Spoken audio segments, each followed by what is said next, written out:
دو جنگوں کا ذکر کل میں نے کیا تھا، ایک جنگ جمل اور ایک جنگ صفین۔ یہ جنگ جمل جو ہے سیدہ عائشہ صدیقہ رضی اللہ تعالیٰ عنہا تشریف لائی تھی اس جنگ میں، اور پھر وہ صلح ہو گئی، واپس وہ چلی گئی، حضرت علی بھی گئے، لیکن غلط فہمی سے دونوں فوجوں میں لڑائیاں ہوئیں اور دونوں میں صحابہ بھی شہید ہوئے ہیں۔ اس جنگ کے بعد ایک اور جنگ ہوئی تھی جس کو جنگ صفین کہتے ہیں۔ یہ حضرت امیر معاویہ ملک شام سے نکلے تھے، چونکہ میں نے بتایا تھا آپ کو کہ حضرت عثمان غنی کے قتل کا بدلہ لینے کا سب سے زیادہ جو اعلان کر رہے تھے اس میں حضرت امیر معاویہ تھے، کیونکہ خاندان ایک ہی ہے، حضرت عثمان کا خاندان بھی اور حضرت امیر معاویہ کا خاندان بھی ایک ہی ہے۔ تو خون عثمان کا قصاص، بدلہ، اس نعرے سے وہ اٹھے تھے، اور اس کے بعد جنگ جمل کے بعد حضرت امیر معاویہ رضی اللہ تعالیٰ عنہ بھی فوج لے کر کے نکل پڑے تھے۔ حضرت علی کرم اللہ وجہ الکریم نے بہت ساری صلح کی کوششیں فرمائیں، خطوط لکھے، لیکن جواب میں صرف ایک ہی جواب آتا تھا کہ خون عثمان کا بدلہ چاہیے۔ یہاں تک کہ ایک بڑے صحابی ہیں جریر بن عبداللہ بجلی، یہ گئے اور حضرت امیر معاویہ سے انہوں نے کہا، کیا آپ کو یہ نہیں معلوم کہ علی بن ابی طالب رسول اللہ صلی اللہ علیہ وسلم کی قرابت داروں میں سے، خاندان میں سے، اور صحابہ میں وہ افضل ترین ہیں، پھر آپ کس طرح سے ان کے لیے جنگ کا ارادہ کر کے نکلتے ہیں؟ کیا آپ یہ سمجھتے ہیں کہ علی بن ابی طالب نے عثمان کا قتل کیا ہے، عثمان بن عفان کا قتل کیا ہے؟ حضرت امیر معاویہ نے کہا، نہ، میں ان کی فضیلت کا بھی قائل ہوں، وہ رسول اللہ صلی اللہ علیہ وسلم کے رشتہ دار بھی ہیں، یہ ساری چیزیں اپنی جگہ پر، لیکن حضرت امیر معاویہ کی ایک دلیل یہ تھی، کہتے ہیں ہاں یہ بھی میں سمجھتا ہوں کہ اگر علی بن ابی طالب نے عثمان بن عفان کا قتل نہیں بھی کیا ہے تو قاتلوں کو ہمارے حوالے کیوں نہیں کرتے؟ جنہوں نے قتل کیا ان کو ہمارے حوالے کریں۔ تو حضرت علی کرم اللہ وجہ الکریم کے پاس انہوں نے خط لا کر کے یہ دیا کہ امیر معاویہ تو یوں کہہ رہے ہیں۔ حضرت علی نے کہا، مجھ سے وہ لوگ ایسی چیز کا مطالبہ کر رہے ہیں جو میرے ہاتھ میں ہے ہی نہیں۔ حضرت عثمان غنی کے قاتل کون ہیں یہ پتہ ہی نہیں ہے، تو کیسے ان کے حوالے کیا جائے؟ اگر میرے قابو میں ہوتے، میرے قبضے میں ہوتے، تو حضرت علی کہتے ہیں سب سے پہلے خون عثمان کا بدلہ لینے والا علی بن ابی طالب ہوتا،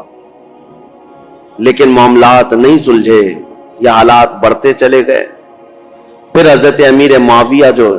لشکر لے کر کے نکل پڑے اور ان دونوں جماعتوں کی ایک جگہ پر جا کر آمنا سامنا ہو گیا، ان جماعتوں کا مقام نہروان کے قریب۔ حضرت امیر معاویہ کے ساتھ جو فوج تھی وہ بھی بہت ہزاروں کی تعداد میں، اور حضرت علی رضی اللہ تعالیٰ عنہ کے ساتھ جو فوج تھی وہ بھی ہزاروں کی تعداد میں۔ لیکن حیرت کی بات یہ ہے کہ کچھ جو دور اندیش تھے، صحابہ تھے، وہ لڑائی ہونے نہیں دے رہے تھے۔ دونوں فوجیں میدان میں پڑاؤ تو کر لیں، یہ جمادی الاول کا شروع کا مہینہ تھا، اور جمادی الاخر آ گیا، یعنی 2 مہینے تک فوجیں وہیں پر رہیں، لیکن لڑائیاں نہیں آمنے سامنے۔ اور حتیٰ کہ حالات ایسے ہو گئے کہ ادھر کی فوج ادھر کے لوگوں میں آ جاتی تھی پانی لینے کے لیے، ادھر کے لوگ ادھر جاتے تھے پانی لینے کے لیے، تو دوستی بھی ہو گئی 2 مہینے میں۔ اور اس کے بعد رجب کا مہینہ شروع ہوا تو حرمت والا مہینہ، اس میں جنگ حرام ہے، تو جنگ بندی ہو گئی۔ 3 مہینے ایسے ہی گزر گئے، دونوں فوجیں میدان میں پڑاؤ ڈالی رہی۔ پھر اس کے بعد حضرت علی رضی اللہ تعالیٰ عنہ اور حضرت امیر معاویہ رضی اللہ تعالیٰ عنہ دونوں کے درمیان یہ خط و کتابت بھی چلتے رہے، صلح کی باتیں بھی چلتی رہیں، لیکن جیسے کہ میں نے کہا سبائی فتنہ یہاں پر بھی موجود تھا دونوں جماعتوں میں، اور دونوں جماعتوں کو جنگ پر بھڑکانے کے لیے شرانگیز دونوں جگہ موجود تھے، بھڑکاتے رہتے تھے۔ اور اس کے بعد ناگہانی رجب کا مہینہ ختم ہوا تو اچانک ان دونوں میں مٹ بھیڑ ہوئی، جس میں حضرت علی رضی اللہ تعالیٰ عنہ کی طرف سے آئے ہوئی جماعت میں 25,000 لوگ قتل ہوئے تھے، حضرت امیر معاویہ کی طرف سے آئے ہوئے لوگوں میں 45,000 لوگ قتل ہوئے تھے۔ اس ایک جنگ میں 70,000 لوگ قتل ہوئے۔ یہ معمولی چیز ہے؟ 70,000 لوگ کام آ گئے، جان سے ہاتھ دھو بیٹھے، حتیٰ کہ قتل اتنا ہو چکا تھا کہ ایک ایک دن جنگ کو روکنا پڑتا تھا میتوں کو یعنی کفن پہنانے کے لیے، نماز پڑھنے کے لیے، دفن کرنے کے لیے۔ ہزاروں عورتیں بیوہ ہو گئیں،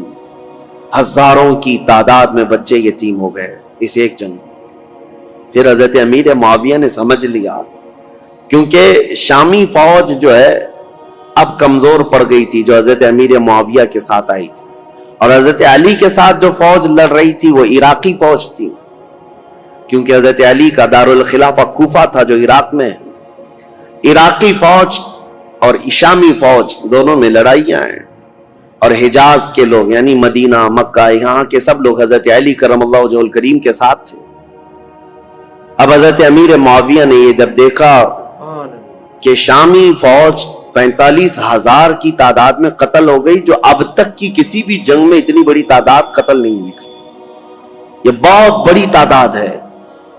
تو انہوں نے پھر یہ اپنی فوج میں تقریر کرنا شروع کیا کہ اگر شامی فوج اس طرح سے ماری جانے لگ جائے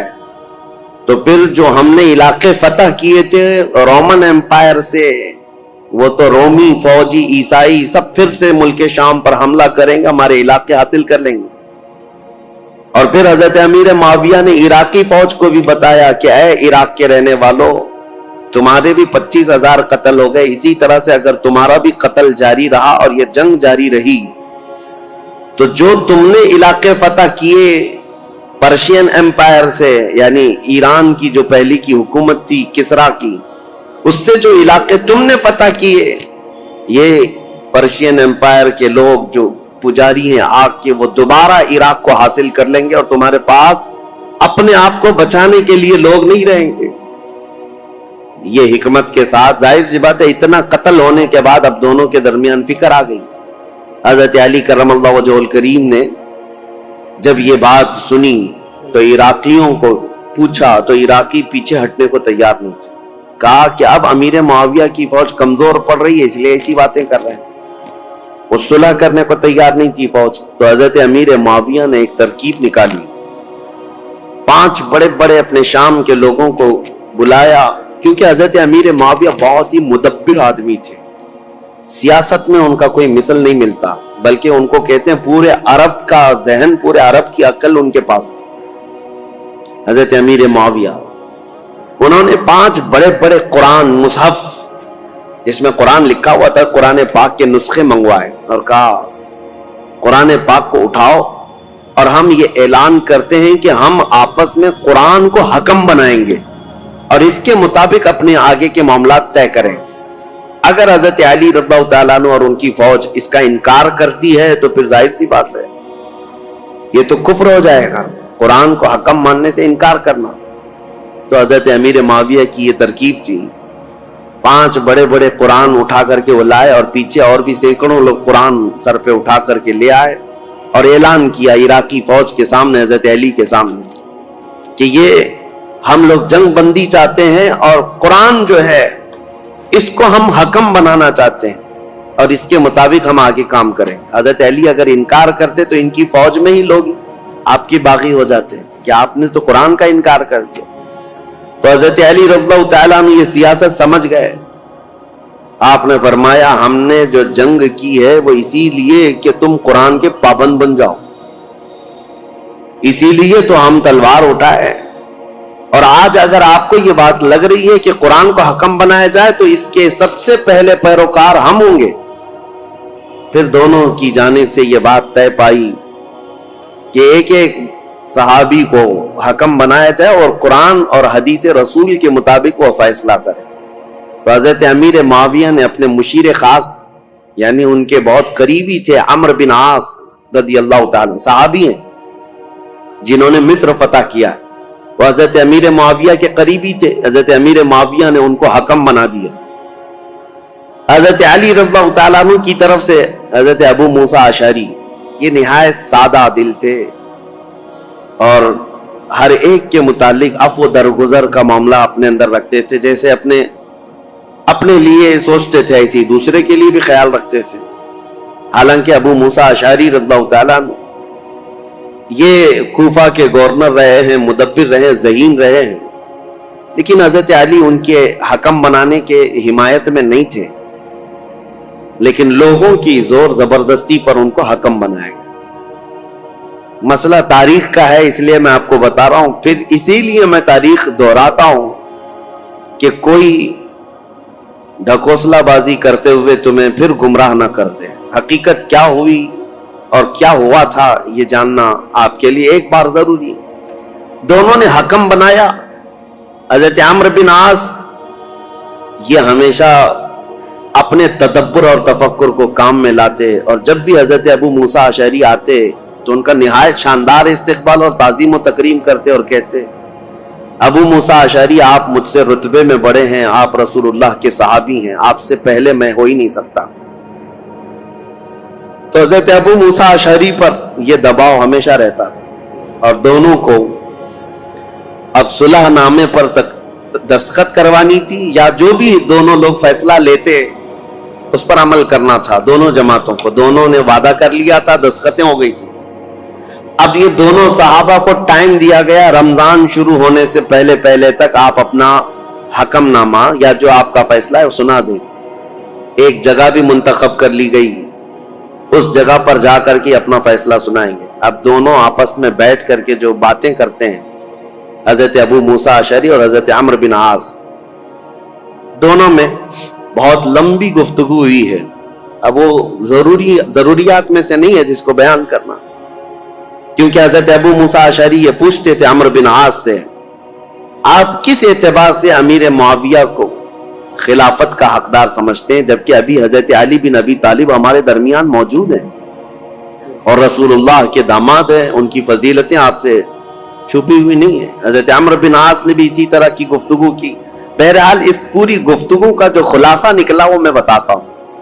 حضرت عمرو بن عاص کہتے تھے ہمیشہ کہ آپ پہلے بتائیں آپ چاہتے کیا ہیں۔ حضرت ابو موسیٰ اشعری نے کہا، اب میں یہ چاہتا ہوں کہ مسلمانوں کو اس فتنہ انگیزی سے اور یہ روز روز کی جنگ سے نکالنے کے لیے یہ اعلان کر دوں کہ اب حضرت علی بھی خلیفہ نہیں ہے، امیر معاویہ بھی خلیفہ نہیں ہے، یہ معاملہ اب جیسے صدیق اکبر کے زمانے میں مسلمانوں کے حوالے تھا، وہ جس کو چاہیں خلیفہ منتخب کریں، رسول اللہ صلی اللہ تعالی علیہ وسلم کی وفات کے بعد جو حالات ہوئے تھے، میں یہ چاہتا ہوں کہ مسلمانوں کے حوالے یہ کر دیا جائے اور پھر سے وہ منتخب کریں۔ حضرت عمرو بن عاص نے کہا، بالکل آپ صحیح سوچتے ہیں۔ حضرت عمرو بن عاص بھی اسی خیال کے حامی رہے، لیکن بہرحال دونوں حکم تھے، دونوں صحابی تھے۔ بات یہاں تک آئی، جس دن یہ اعلان ہونا تھا حضرت ابو موسیٰ اشعری اور حضرت عمرو بن عاص کی طرف سے، یہ تاریخ ہے میرے عزیزوں، حجاز کے، مکہ مکرمہ، مدینہ طیبہ کے اکثر بڑے بڑے صحابہ بھی یہ فیصلہ سننے کے لیے آئے تھے کہ آج ہوگا کیا، کہ مسلمانوں کے درمیان جاری جنگ کو ختم کرنے جا رہے ہیں دو حکم صحابہ۔ تو دونوں کو الگ الگ اختیارات تھے، آپ جو کہیں گے اس پر عمل ہوگا، لیکن قرآن اور حدیث کے مطابق۔ تو حضرت عمرو بن عاص نے یہ کہا کہ پہلے میں نہیں سناؤں گا، اپنا فیصلہ پہلے ابو موسیٰ اشعری سنائے۔ حضرت ابو موسیٰ اشعری کو کھڑا کیا گیا، تو انہوں نے اپنا فیصلہ سنا دیا کہ میں نے یہ ارادہ کیا ہے کہ مسلمانوں کو جنگوں میں مبتلا کرنے سے بہتر ہے کہ یہ خلافت سے دونوں معزول ہو جائیں، دستبردار ہو جائیں۔ جبکہ امیر معاویہ رضی اللہ تعالیٰ عنہ کی اس وقت بھی کچھ لوگ خلافت کا اعلان کرتے تھے اور یہ خلافت کا معاملہ تھا، تو آپ نے کہا دونوں دستبردار ہو جائیں، مسلمانوں کے حق میں یہ فیصلہ ہو جائے۔ حضرت عمرو بن عاص نے یہ نہیں کہا، وہ کھڑے ہوئے کہا،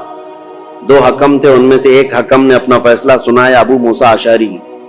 انہوں نے اپنے فریق حضرت علی کو معزول کر دیا، لیکن میں اپنے فریق امیر معاویہ کو معزول نہیں کرتا، تو یہ ہمارا فیصلہ ہے۔ اس بات پر بہت بڑا ہنگامہ ہوا۔ پھر بات یہاں کو پہنچی کہ ان دونوں حکموں کی بات تسلیم کی جانی تھی، لیکن شامی الگ باغی ہو گئے، عراقی الگ باغی ہو گئے۔ بہرحال یہ معاملہ اس وقت جا کر ٹھنڈا ہوا جب خود حضرت علی اور حضرت امیر معاویہ آمنے سامنے آ گئے، اور ان دونوں نے آپس میں بیٹھ کر کے پھر صلح نامہ لکھا. حضرت علی کرم اللہ وجہ الکریم اپنی باقی ماندہ فوج کو لے کر عراق تشریف لائے، کوفہ، اور حضرت امیر معاویہ کو ملک شام بھیج دیا گیا. یہ معاملات جو ہوئے 37 ہجری میں، یعنی حضرت علی رضی اللہ تعالیٰ عنہ کی خلافت قائم ہو چکی تھی 35 ہجری میں، 37 ہجری میں یہ سب حالات ہوئے. پھر حضرت علی کرم اللہ وجہ الکریم کوفہ تشریف لے گئے. 40 ہجری میں حضرت علی کا انتقال ہو گیا. کل یہاں تک کے حالات میں آپ کے سامنے بیان کر چکا تھا. چونکہ یہ جنگ صفین کے بارے میں کل مختصراً عرض کیا تھا، آج میں نے اس کو ڈیٹیل میں آپ کے سامنے رکھ دیا. دونوں جنگیں، اس میں مسلمانوں کا بڑا خسارہ ہوا ہے، جنگ جمل ہو کہ جنگ صفین، دونوں جنگوں میں مسلمان شہید ہوئے. لیکن جانتے ہو ان جنگوں کے بارے میں تمہارا موقف کیا ہے، ہمارا موقف کیا ہے، شیعہ لوگوں کا موقف کیا ہے؟ یہ اپنی جگہ پر خود مولا علی کرم اللہ وجہ الکریم کا موقف کیا ہے یہ ہم دیکھتے ہیں. جنگ صفین میں جو قتل ہو کر کے گرے ہوئی تھی لاشیں، جنگ کے بعد حضرت علی رضی اللہ تعالیٰ عنہ میدان سے گزرتے، یہ بھی حدیث موجود ہے، روایت موجود ہے، ابن عساکر کی روایت. حضرت علی رضی اللہ تعالیٰ عنہ میدان سے گزرتے تھے اور جب اپنی فوج کے جو مقتول تھے، شہید تھے، ان کو دیکھتے اور کہتے یہ جنتی لوگ ہیں جو شہید ہو گئے. اور پھر ادھر کی جماعت کے جو لوگ قتل ہوئے تھے ان کی لاشوں کے پاس جاتے، حضرت علی کہتے یہ جو جتنے قتل ہوئے جنتی لوگ. میرے عزیزو، دونوں کے متعلق یہ بات کہنا، یہ آپ کو سمجھنا چاہیے کہ جس امام کے سامنے یہ معاملات درپیش تھے، انہوں نے خود کہا کہ دونوں طرف مسلمان ہیں، اور جو تلواریں اٹھی ہیں وہ غلط فہمی کی وجہ سے اٹھی ہیں یا کسی فتین کی فتنہ انگیزی کی وجہ سے اٹھی ہیں، ان کی اجتہادی خطا ہے. لیکن بعد کے آنے والے اکابر علماء اور اکابر ائمہ اکرام جتنے بھی ہیں، سبوں نے یہی کہا ہے جنگ میں دونوں طرف صحابہ تھے لیکن حق پر علی بن ابی طالب تھے. میرے پیارے آقا صلی اللہ تعالیٰ علیہ وسلم کے پیارے دیوانوں، امید ہے آپ کو یہ بیان پسند آیا ہوگا تو ویڈیو کو لائک کریں اور اپنے دوستوں میں، رشتہ داروں میں شیئر ضرور کریں تاکہ ان کے عمل میں اضافہ ہو سکے اور ثواب دار حاصل کر سکیں. اور اگر آپ ہمارے چینل پر نئے ہیں تو چینل کو سبسکرائب ضرور کر لیں اور آل کے بٹن پر کلک کر دیں تاکہ ہمارے آنے والی ویڈیو کا نوٹیفیکیشن آپ تک پہنچ سکے. تو ملتے ہیں اگلی ویڈیو میں. السلام علیکم ورحمۃ اللہ وبرکاتہ.